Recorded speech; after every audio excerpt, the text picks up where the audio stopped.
Hi,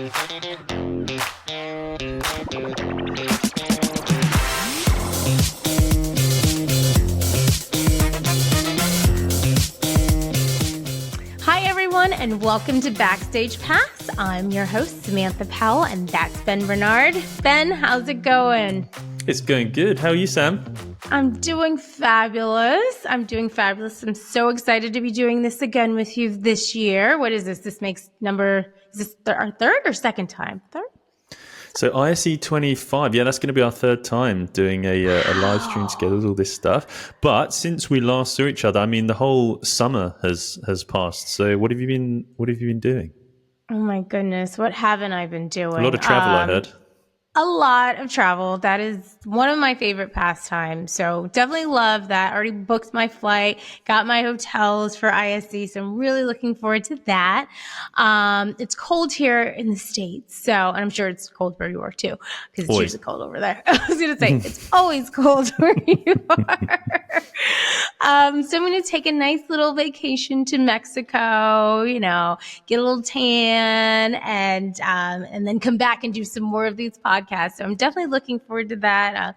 Doing a little mini trip in Texas. So, sweet. So that'll be fun. So yeah, where's good in Texas? Oh my gosh. So where am I going? So we're going to Dallas. I know I always just say Texas, like everybody knows where I'm going. It's a pretty large state. Pretty big place. Yeah. So Dallas, Texas, we have a layover. So, but me and my friend, we love Texas so much. So we just like to just stay. There's like I'm trying to think of the exact area. Oh my gosh, it's left me. But they've just like a lot of little cute towns with a lot of like cute stores where you can go and get little trinkets and things like that. And so it's going to be warmer there. So we'll be able just to walk around. So it's really, it's nice right before, the big Thanksgiving holiday. So I timed it perfectly so I can, lose a little bit of weight now. And then in a couple of weeks, just stuff my face and then just do all the things. Like I saw something about like a turducken on TV. I don't even know if you know what that is. It's sort of something stuffed in something, I imagine. Right? It's very American. So what are we talking? I'm thinking turkey. American. Turkey. Wait, yeah. So it's a turkey. I don't know what's stuffed in what. So I think it's a duck first, and then it's enveloped by a turkey and then a chicken. It's like you don't need all three of them, but yeah. But I mean, why not? Yeah, why not? It's the land of opportunity and gluttony. Yeah.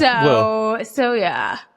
I've heard that Texas is sort of like a synonym for like big as well. So you can have like Texas toast. Apparently it's like thick toast. Is that true? Yes. Have you ever experienced any of these phenomenon? Larger than life, yes. You got to get like a Texas sized margarita. Like the hats are big. Yeah. The hair is big. Because I've heard. What they.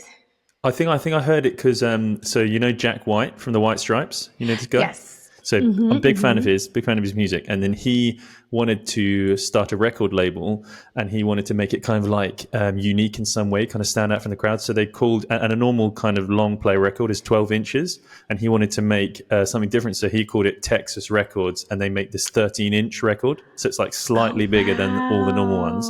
So that was what I heard about. And then I was like, what's that all about? And then I heard about Texas toast and Texas other stuff.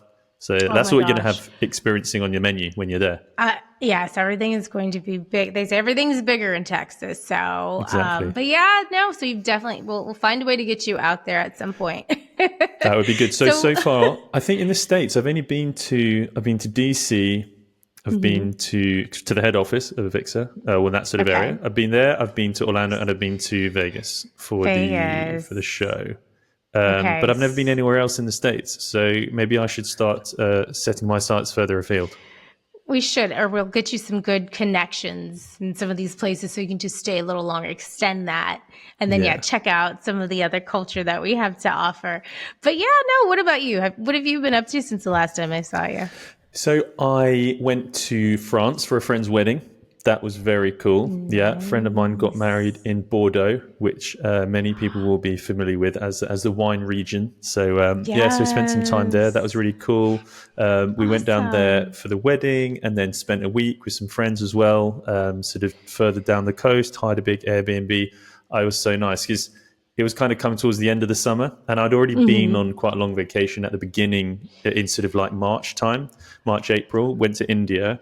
And so I didn't really do much over the summer. So then, yeah, getting to go away in September, get it last bit of sun was really nice. And then, That yeah, is obviously just kind of amazing. come back just in time for the really busy period of our industry where things start Hmm. happening with events again after people have taken time off for the summer. So, yeah, no, but it was Was really cool. was the wine as good as, everyone cracks up to be? Says it is. It was incredible. So Okay. the thing is as well, like you can get, you might go into a store and look at a bottle of wine for say like €10, and you'd be like, Hmm. Maybe I'll spend a little bit more because €10 is not a huge amount to spend on a bottle of wine." But then over there, No. like it's just even the cheaper wine is so good. So then if you're spending like 15, 20, you're just getting the most incredible stuff. So yeah, if you have like a Okay. special occasion, one of our friends, it was her birthday, so we had like one night where we went to a vineyard, did some wine tasting, bought some wine from there, a local place, and then like had a celebration in the evening. And yeah, it was just amazing. The food is so good as well. Uh, It's famous for it. And even me as a vegetarian, even I survived on the diet without the meat. But it was I mean, as yeah, no, it long as was you have good. wine, you're good. You just need the Yeah, wine. bread, wine, bit of cheese. Bread and wine, then you're good. Oh my Yeah, gosh. Okay, so yeah, it sounds a little bit more fancy maybe than Mexico, but I don't know. no, Mexico, you've got tequila, you've got avocados. yes, yes, there are avocados from Mexico. Yeah, Yeah, that's a thing. when No, I'm I went there like definitely. 10 years ago, and there Uh-huh. was probably I tasted probably like 15 different tequilas, and it was so good. And everyone was just That's sitting what there you like drinking tequila do. and eating avocados. It was lovely. That's what you do. Yeah, I'm actually bringing a separate bag just to bring some Avocados. tequilas, avocados. No, now that will get me locked up. The tequila you can bring. They don't want the live fruit and food and stuff. You can't do that. But Yeah, that's true. yeah, I can't do that. But yeah, I have some neighbors or so that are requesting some good tequilas over there. So no, I definitely Nice. that's on my list. Bordeaux. I want to do that. I need to explore, more France, and especially when we're over there in Barcelona, afterwards, I Yeah. think I'm going to do a quick trip to like Italy, but I definitely want Well, to, take do you know? advantage of being there. Yeah, do you know there was actually so one of the friends we were with was lives in Barcelona, and we realised that where we were in the south of France, sort of on the coast, you could get a ferry from there to Barcelona, and it was like an hour, so you could maybe Oh, even do a day trip. I'll cover for you on AVIXA TV. You pop out, please. pop over to France, and then Yeah, I'm sure our producers, they'll be fine with that, right? yeah, just text. But Sam's I'm just almost there. I'm she's on on my way. vacation. I'm on my way. Wait, the cab just is delayed. I'm Yeah, coming. exactly. No, well, I'd love to get that information. That sounds like something fun. And yeah, maybe some of the other attendees that are going to be there, that may be something to look into. You said it's only an Yeah. hour? Yeah, just like a little day trip or something. I think that's right. I've just realised that we're being recorded Okay. now and that people might hear this and try and fact check me, and I could be completely wrong. So It is just quite all let's right. say, do not take this as gospel. It may not be.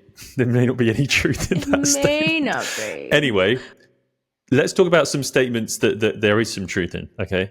Which is that we're very excited for ISE. But I mentioned earlier that, we were getting back to work, getting back to the industry and all the events and stuff. Many people won't be aware that what we do on AVIXA TV isn't actually our full-time job. It's not really our day job. We do other stuff. So I would love it if you would tell us a little bit about what you do for your day job when you're not gracing our screens on AVIXA TV. Sure, yes. Even though I do eat, sleep, and breathe AVIXA TV, I go to bed dreaming of what we can do next.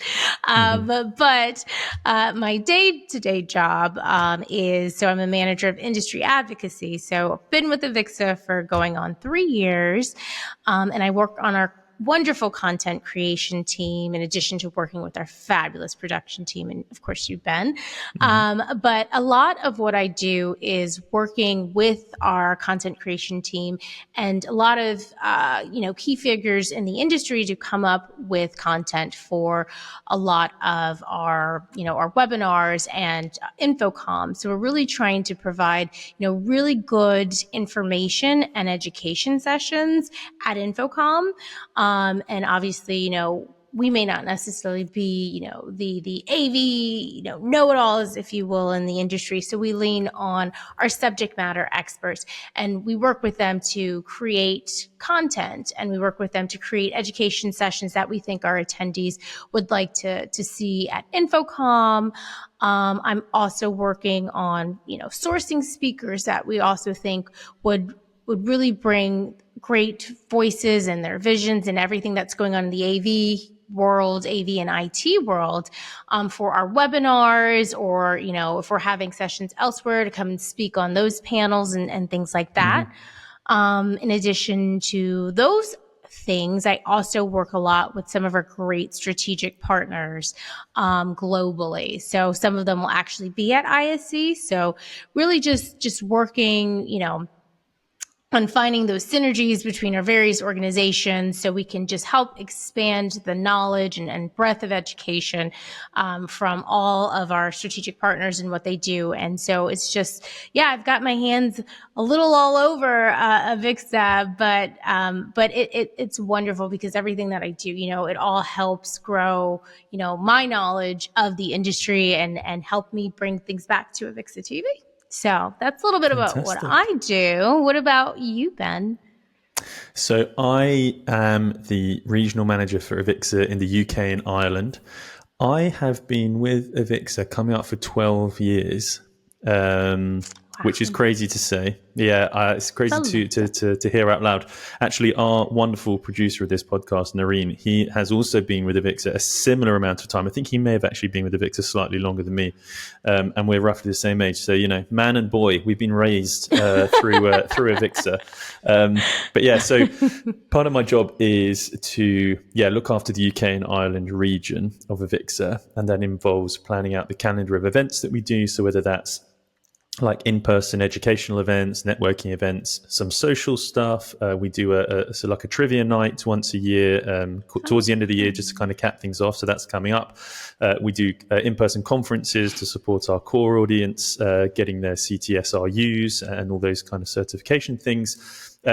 We also run on-site courses, so I look after planning that calendar. But then also, where our jobs, Sam, you and I, where our jobs kind of intersect is I work a lot with our sort of local strategic partners as well. So you and I work together looking after the AV user group, both in the UK and in the US and wherever else they start to expand.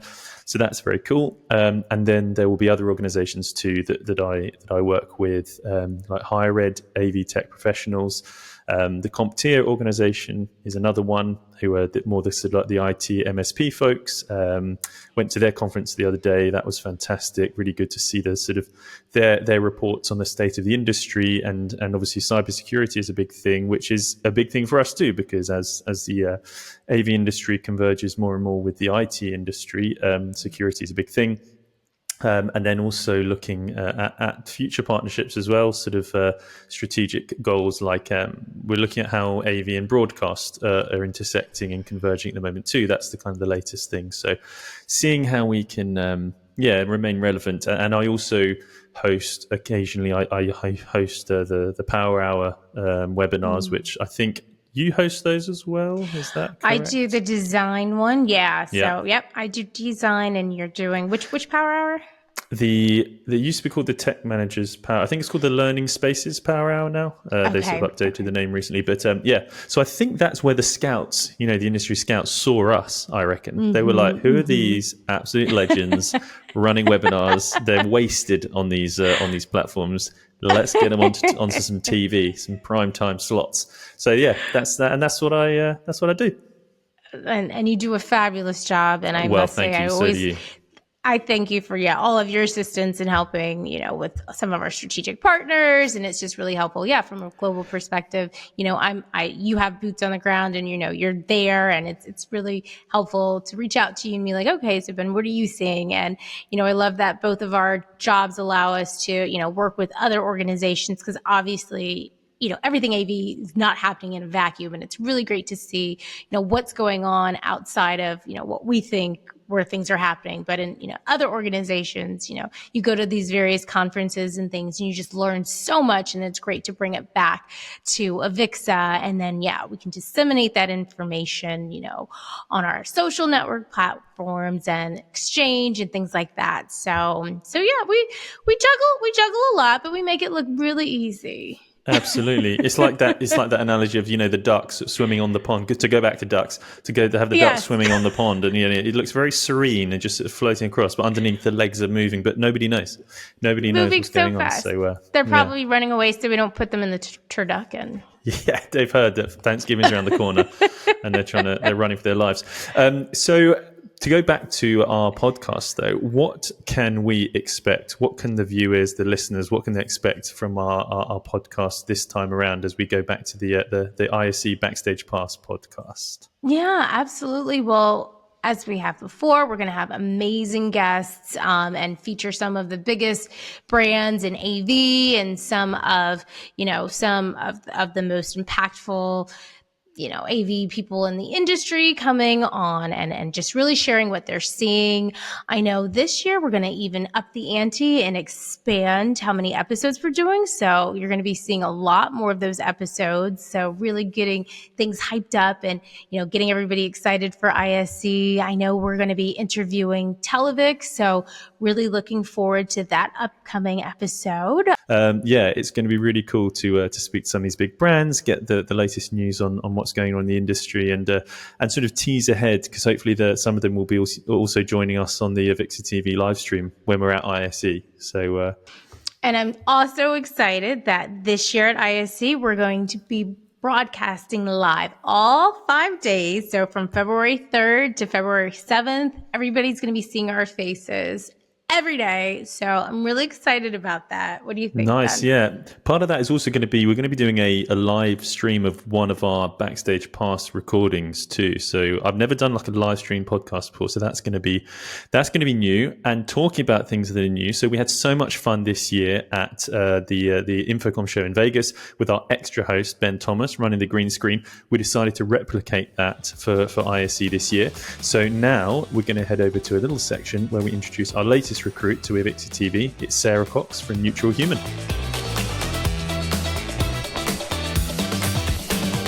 I'm Carey Johnson, Digital Video Specialist at AVIXA, and I have the pleasure to be joined by Sarah Cox today. Sarah, how are you doing?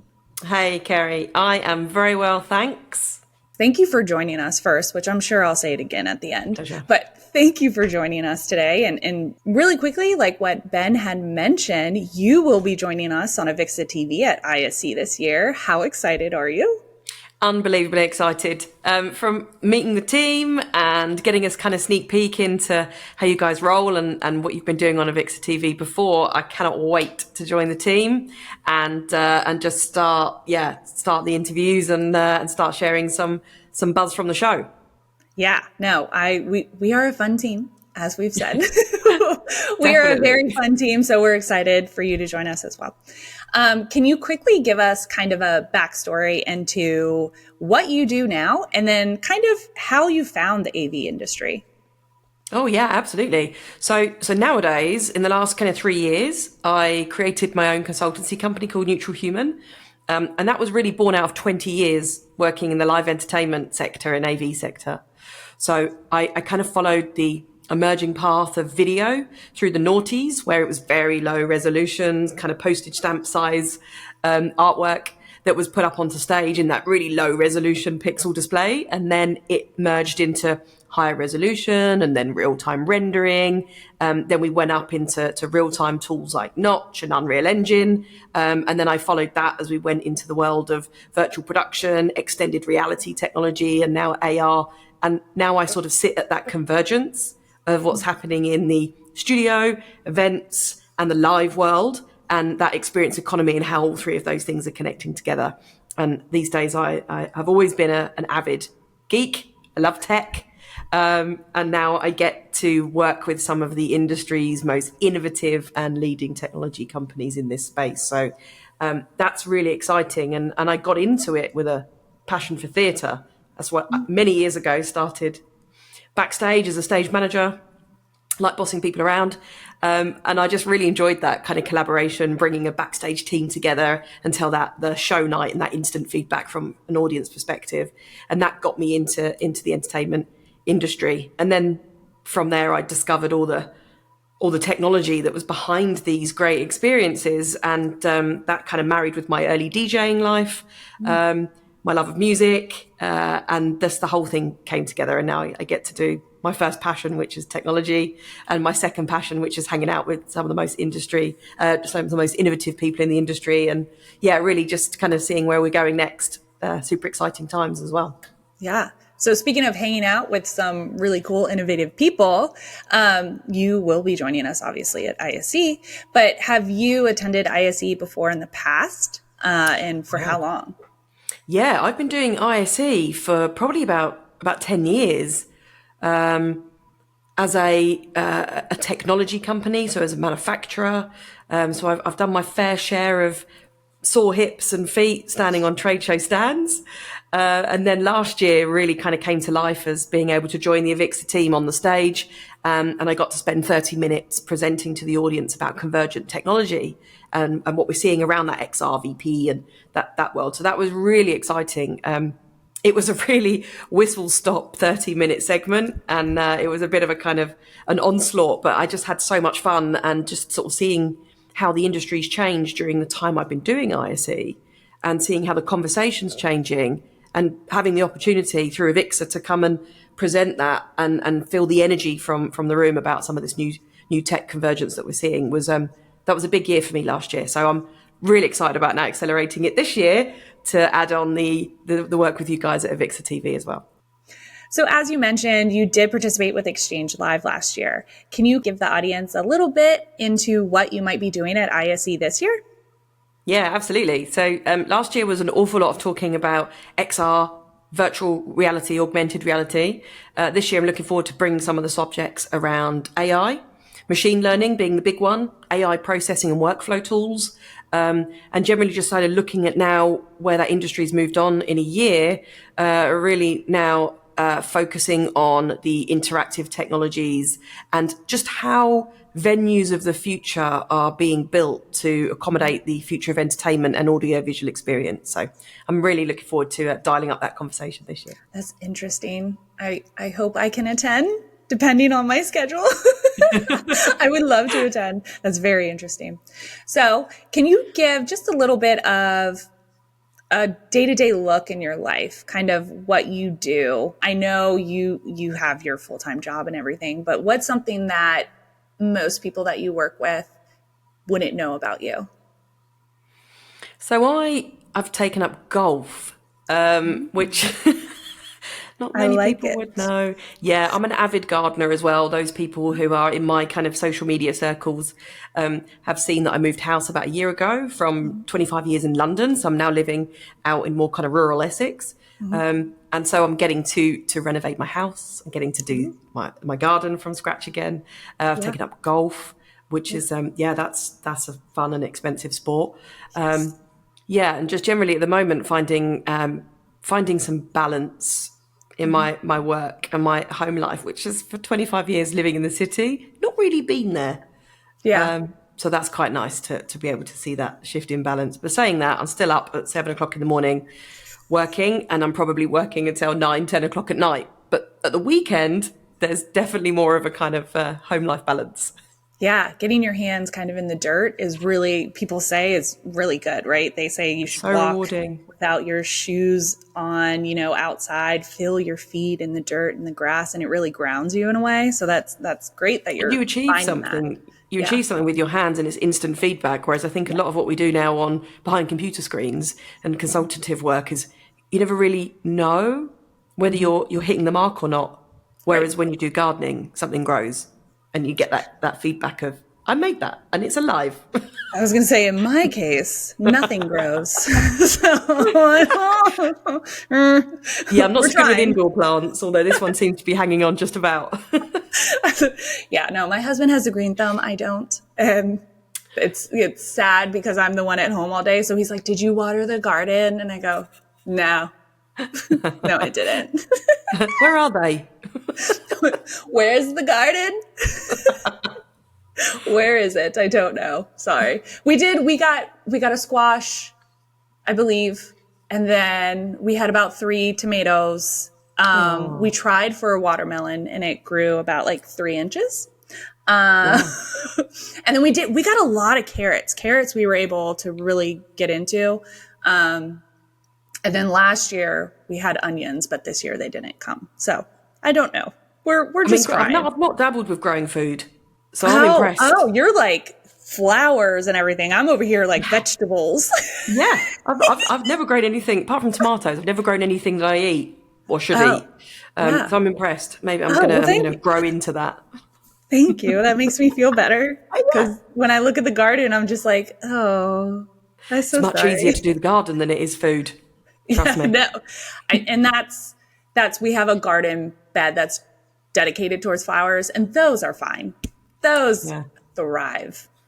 Vegetables, no, we're not good on that. Work. My friends have an allotment round the corner, an actual plot where they grow an awful lot of their year's food, and I occasionally go over to help out, and it just seems like a lot of hard work, to be honest. But it is. But revarding, definitely. Yeah. No, and that makes sense in how your work schedule is, right? 7 to 9. You're like, I can't grow food right now. No chickens for me.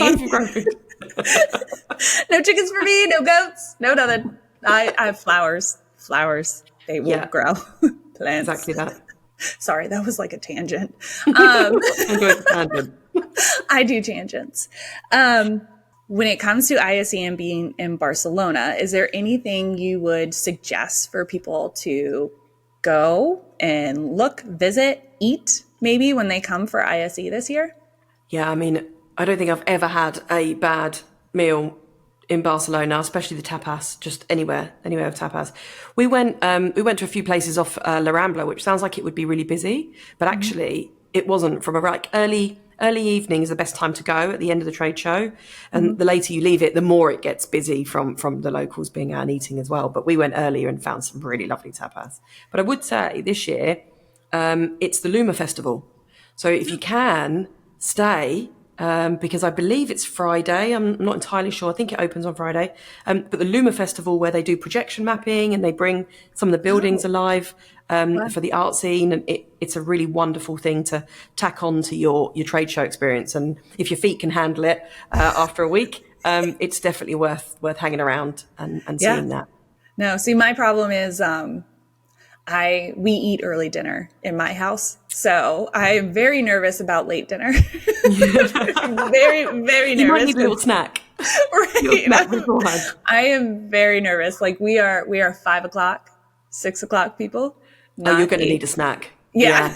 You need a little McDonald's drive-by in the Uber. That's what I keep telling people. I'm like, I'm just going to hold up in my hotel room, eat dinner, and then I'll join you for a glass of sangria. Like, that's all I'm going to do. I'll join for sangria.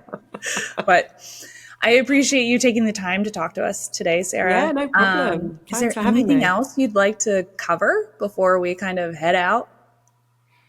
No, I don't think so. Just let's go. Looking forward to it. Looking forward to getting out there and having February in Spain. Yes, it's gonna be interesting. It is my first time in Spain, so. Oh, really? Very interesting. Yeah, I've only been to London. Oh, you'll love it. On the later on in the week, you can go and do go to some of the salsa clubs. Okay. It's like live Spanish bands, and you can go and do some salsa dancing. And we found that side of it as well as doing the business show side of it, and it was brilliant. It was a great week. I don't think anybody wants to see me dancing. Just gonna say that. No one cares. No one cares. Everyone's just like, we just need to dance. Where's the sangria? Yeah, exactly. Oh, you'll love it. You'll absolutely love it. I'm a big fan of Barcelona. I'm actually, as we get closer, I get more and more excited, I would say. Yeah. Like, even though I have my reservations, such as eating dinner late, experiencing a new culture that you've never experienced, I think is something that is very exciting and everyone should experience. But Definitely. again, thank you for joining me today, Sarah. We are looking forward to having you with us on AVIXA TV and just seeing everything you're going to do at ISE this year. It's going to be good. Can't wait. Thanks very much for talking to me. See you at ISE. Sam, it's been a pleasure. Thank you very much for sitting down with me. Just have a bit more of an informal chat this time around and get to know each other a bit better, and for our audience to do the same. And I look forward to kicking off the Backstage Pass podcast with you. Absolutely. I can't wait for the next time.